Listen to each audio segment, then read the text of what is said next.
Hello! So, we are a little bit late. It is the middle of August, but I'm doing my July wrap-up and telling you about some of my August plans.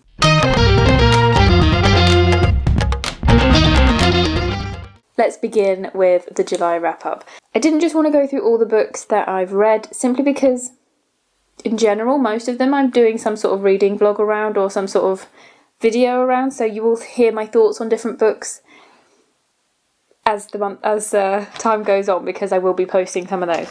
But we've got some stats that we can look at. July, I read 5 arcs from NetGalley. I read 2 library books, and then I read 7 books from my TBR. Unfortunately, as you will have seen in a recent video, I did purchase a few books. In fact, should we do a little mini haul now? I have purchased an extra one, but it's not going on my TBR. So the book that I've just purchased, I saw it on sale, and it's one of my favourite books that I've read this year so far. So it's not going on my TBR because I have already read it this year, and that is When Women Were Dragons by Kelly Barnhill. I read this in June for Whatever-a-thon for the Dragons prompt, and it was fantastic. This was in a half-price sale, and it's got beautiful sprayed edges as well, and it's signed. It says, "Your life could be so much bigger than you can imagine," which is a beautiful quote from in here. But yeah, I loved this. I want to reread it. I want to annotate it. I want to love this book. And so when I saw it was on sale, I thought, yeah, I'm going to have to buy a copy.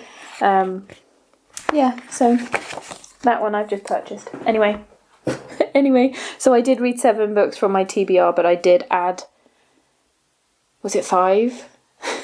I'm not very good at balancing my books, am I? What I've decided to do with arcs is they're sort of net zero, because I both receive them in the month and I read them in the month, so there's no adding them to my TBR necessarily. They're on my in-month TBR, but my general TBR, they don't count. Same with library books, I'm not really counting them.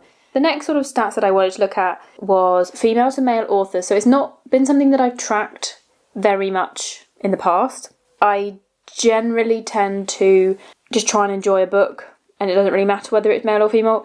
After I've read it, I might look at whether it was a male or female author, or non-binary, or, transgender, and see if, like, for instance, if a woman is written in a certain way, and then you think, oh, well, of course it's a man that's written it, or if it's a woman that's written it, you might then have other thoughts on that character. So, yeah, but I did make some notes based on my story graph, and I read 10 female authors and 5 male authors.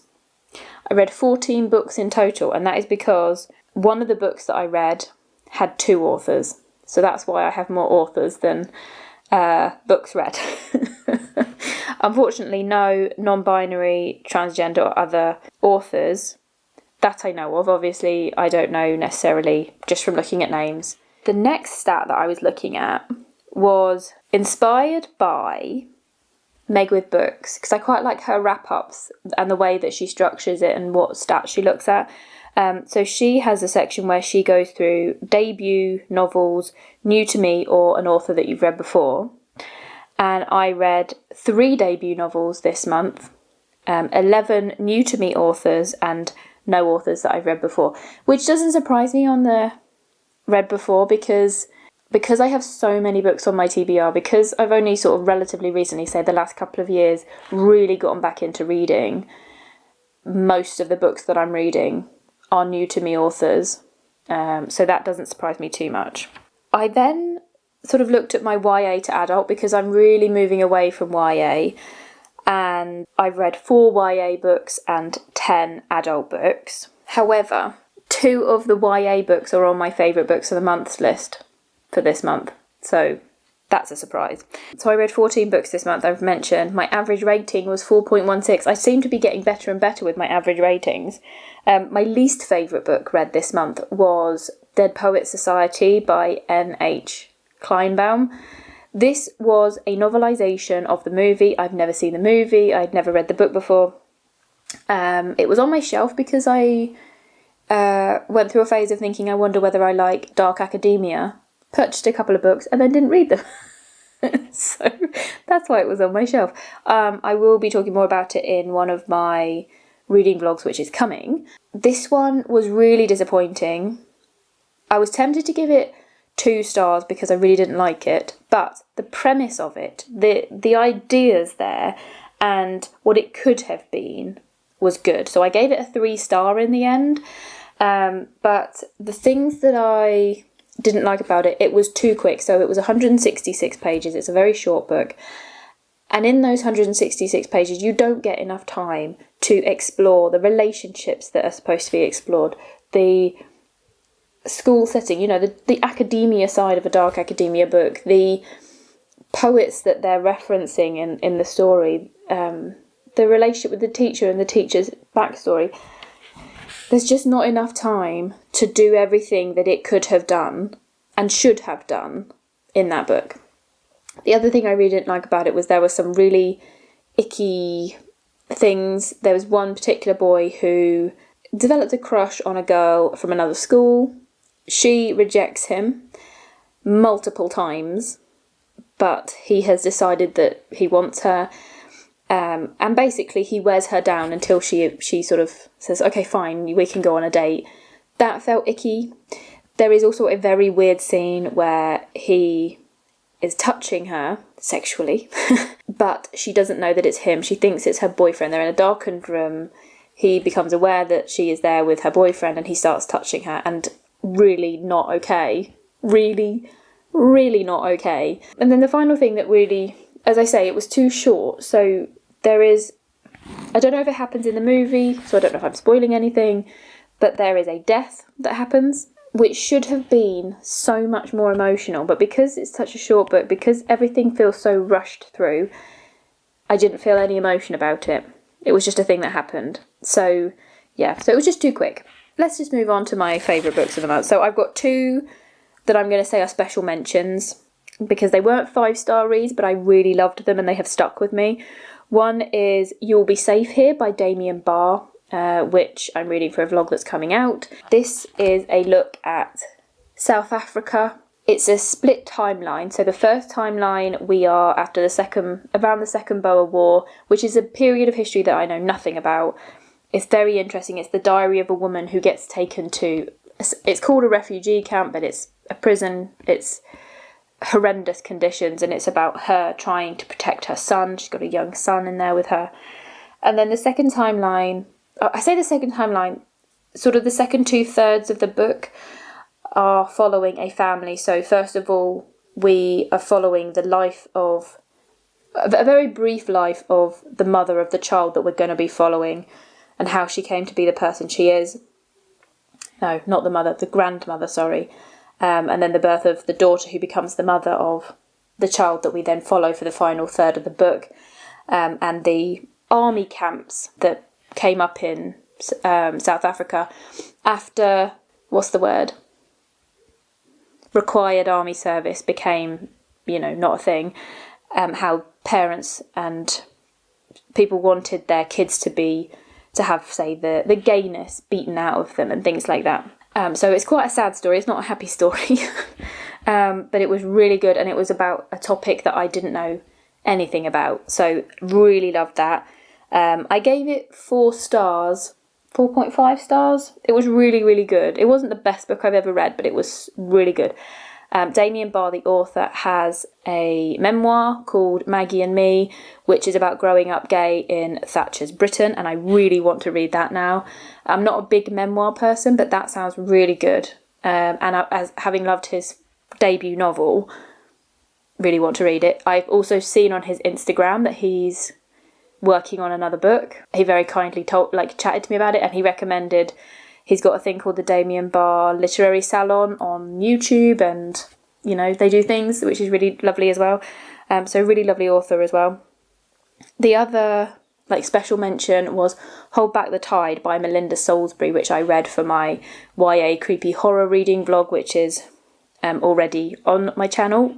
I'll include a card. This YA creepy horror. This one, funnily enough, I was going to DNF for the first 25%. I was close to DNFing. I really wasn't getting on with it. And then it sort of changes. You think it's going to be one thing for this first bit of the book, and then the horror comes in, the actual creepiness comes in, and from there on it was just phenomenal. And I think if it hadn't been for that first bit where I was so close to DNFing, it possibly would have been 5 stars, possibly. But it was brilliant. It's set in Scotland. It's set in Scotland at some point in history. You don't know when, but it's clearly sort of long enough ago. There's no phones. There's, no electricity. So it's that sort of thing.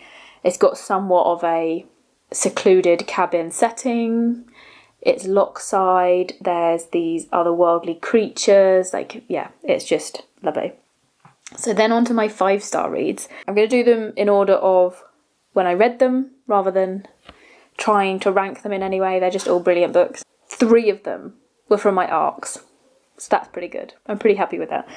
The first one I read was The Bride Hunt of Elk Mountain by Lumen Reese. I've mentioned this before and mentioned that after reading it, I loved it so much that I then went on to purchase 2 other of her backlist because I just loved it so much. The second one is The Restoration of Otto Laird by Nigel Packer. I've read this for a reading vlog, which is coming out soon.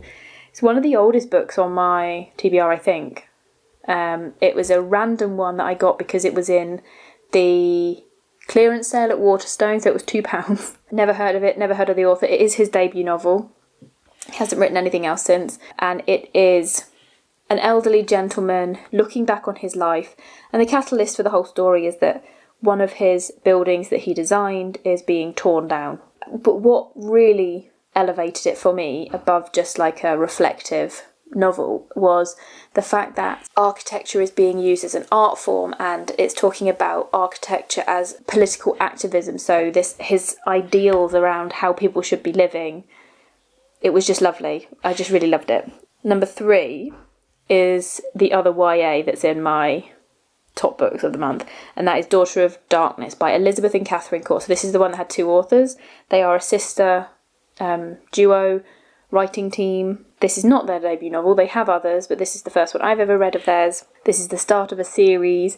It's Greek myth adjacent, so it has elements of Greek myth in it, but it is not a direct retelling of any particular story. I mean, you could say it's like a Orpheus and Eurydice retelling, but it's not them, it's side characters playing into their story. But anyway, I thought that was brilliant. I loved the pacing of the book. So YA tends to be quicker, but it wasn't too quick. But what it felt like is that the pacing reflected the adventure they were on, so you felt like you were almost getting breathless as you were going, and then you'd have a moment of respite where it would slow down and you'd get to explore more of the relationships and the other things going on, and then something would happen and everything sped up again, and I just really loved how that was done. And then the final one is Trust by Hernan Diaz, which I've done a whole reading vlog on, so I won't go into that too much. You can watch that if you're interested. This one is the one that is longlisted for the Booker Prize 2022. It is sort of 4 novels in one, which build upon each other. I find it very awkward to film when you're there. I don't know why, I just can't do it in front of you. I could have you watch the videos. I just can't have you be there while I'm filming. I'm not here. Some people, their partner is literally behind the camera. I just can't do it. Yes, but each section of the book builds upon the rest to give us a better picture of the mystery and how it's unfolding, and yeah, loved it. If you want more information, I have a whole reading vlog on that. Okay, so I think that's enough chat about July. Let's look at the month ahead, or the month that we're currently in. So I have a few different plans. The plans that I originally had for this month are quite different to how it's turning out, but anyway, we have some arcs. I have 4 arcs that I want to read this month. The first one is The Glass Pearls by Emeric Pressburger. This is a republication of a novel that was originally published in 1966. It's being published by Faber Books. This one published on the 4th of August, I think. So it's already out. That one I have actually already read, so that's the first arc. The second one is called Eden by Jim Crace. This is a look at the Garden of Eden, but many years after Adam and Eve have eaten the apple and been dismissed and whatever. And there's a new mystery going on, and we're following different characters within the garden, like 3 different characters, and their reaction to another resident, gardener, whatever they call them, who has left. I'm in the middle of reading that one. And then I have 2 fantasy books that are arcs. We've got A Taste of Iron and Gold by Alexandra Rowland and The Children of Gods and Fighting Men by Shauna Lawless. I don't know too much about each of them. I know that The Children of Gods and Fighting Men is Viking setting, and I believe A Taste of Iron and Gold is LGBTQ, so excited to read those. I have a few library books out which I'm very excited to read. I am currently reading Jane Campbell's short story collection, The Beginning of the World in the Middle of the Night. I've read the first 3. Really, really loving it. It's one of the best short story collections I've ever read. So one of the library books that I got out in last month, but I read this month, is The Baby Is Mine by Oyen Cam-Braithwaite. I loved her first book, My Sister the Serial Killer. Didn't love this one so much. I'll talk about this one in another video, but didn't really like this one very much. I have not got both the books with me, but I'm going to be doing a bit of a reading vlog, so I picked up Ghost Wall by Sarah Moss at the library. I originally picked it up because it's a shorter book and I was wanting to explore some novellas. I then realised that this one was longlisted for the Women's Prize in 2019, as is another book that I had already planned to read this month, The Silence of the Girls by Pat Barker. So I'm going to be doing a little bit of a reading vlog on these two, so I'll tell you more about my thoughts on this. I have already finished this one, and I need to start The Silence of the Girls. I have 2 library books out currently that I'm really excited about. Woman Eating by Claire Coda and Fault Lines by Emily Atami. Both of them I'm really excited to read. They aren't necessarily part of any reading vlog, but I will be telling you my thoughts later on. I'm taking part in the Women in Translation Month readathon. I originally didn't realise it was a readathon, so when I posted my video that was just about women in translation on my TBR, didn't realise there was a readathon going on, but I am going to be taking part in it, so I'm going to be reading. Unfortunately I don't have the book next to me, but People in the Room by Nora Lange, I Did Not Kill My Husband by Lou Zenian, the group read which is Fieldwork in Ukrainian Sex, which I didn't realise was on my TBR, but it is actually already on my Kindle, so I've got that one. And then Earthlings by Anyway, that one that everyone's heard of. I'm going to be doing a bit of a special reading vlog because, so I mentioned one of the arcs that I'm reading is Eden by Jim Crace, about the Garden of Eden, but funnily enough, a book that was published last month, also called Eden, by Sonia Overall. This one is connected to The Garden of Eden by Ernest Hemingway, which I read in June and loved, so I'm looking forward to that. So I'm doing a reading vlog, reading 2 books called Eden, published in the last 2 months. Hopefully I can fit all this in. I've then got some more books which have just come in on my library reservation, so I'm hoping to do a vlog on Case Studies, which is another Booker long-listed book for 2022. I have a 1969 Booker shortlist book called The Public Image by Muriel Spark that's come in. So hopefully I can fit all these books in. Quite a lot there, but I am travelling. I should be travelling this month, so I'm hoping I'm going to have like a nice long train journey to do a lot of reading on, like a good 4-hour each way train journey type travelling. So I'm hoping to get some good reading done. Yeah, so that's some of my plans. Things might change, things might evolve, but there we go. That's July wrap up and August plans. Thank you for watching.